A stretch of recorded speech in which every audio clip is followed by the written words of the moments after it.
আসসালামু আলাইকুম, welcome to my cooking channel Shahrin's cooking artistry. আজকে আমি আপনাদের মাঝে নিয়ে এলাম লইট্টা শুটকি ভুনা। তাহলে আমার সাথেই থাকুন। এখানে আমি কিছু লইট্টা শুটকি নিয়ে অল্প আঁচে লাল লাল করে টালবো।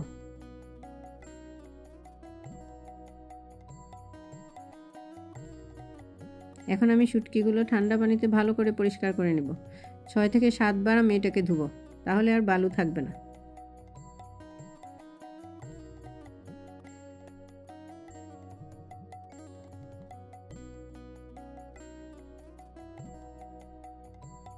ধোয়া হয়ে গেছে। এখন আমি এটাকে উতরানো গরম পানির মধ্যে 1 ঘন্টা ভিজিয়ে রাখবো।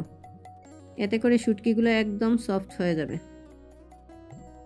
এদিকে আমি একটা কড়াই বসিয়ে এর মধ্যে 1/3 কাপ তেল দিয়ে দিলাম। তেল গরম হয়ে গেছে। এখন আমি দিয়ে দিচ্ছি 1 টেবিল চামচ রসুন কুচি। এটাকে আমি বাদামি করে ভাজবো। ভাজার পরে আমি দিয়ে দিব 3টা পেঁয়াজ কুচি। আমি 2 মিনিট এটাকে ভাজবো।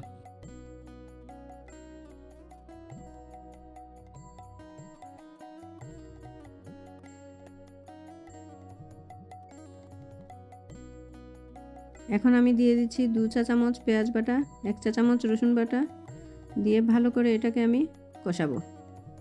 2 মিনিটের মতো আমি এটা কষাবো, তাহলে মশলার গন্ধটা আর থাকবে না। এখন দিয়ে দিচ্ছি স্বাদ মতো লবণ, 1 চা চামচ হলুদ গুঁড়া, 2 চা চামচ মরিচ গুঁড়া ও 1 চা চামচ ধনে গুঁড়া। এখন আমি একটু নাড়াচাড়া করে অল্প একটু পানি দিয়ে দেব।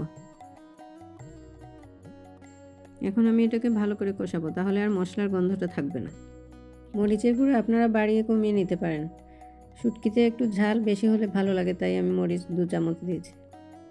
এখন আমি শুটকিগুলো দিয়ে দেব, দিয়ে ভালো করে এটাকে কষাবো। আমি যত বেশি কষাবো এর স্বাদটা তত বেশি হবে।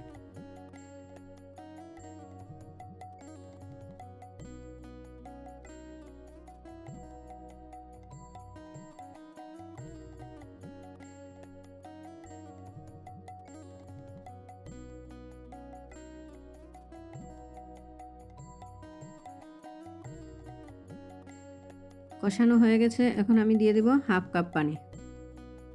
এটাকে আমি অল্প আঁচে রান্না করব, তাহলে মশলাটাও শুটকির ভেতরে ঢুকবে এবং স্বাদটাও বেশি হবে। দিয়ে দিচ্ছি ধনেপাতা কুচি।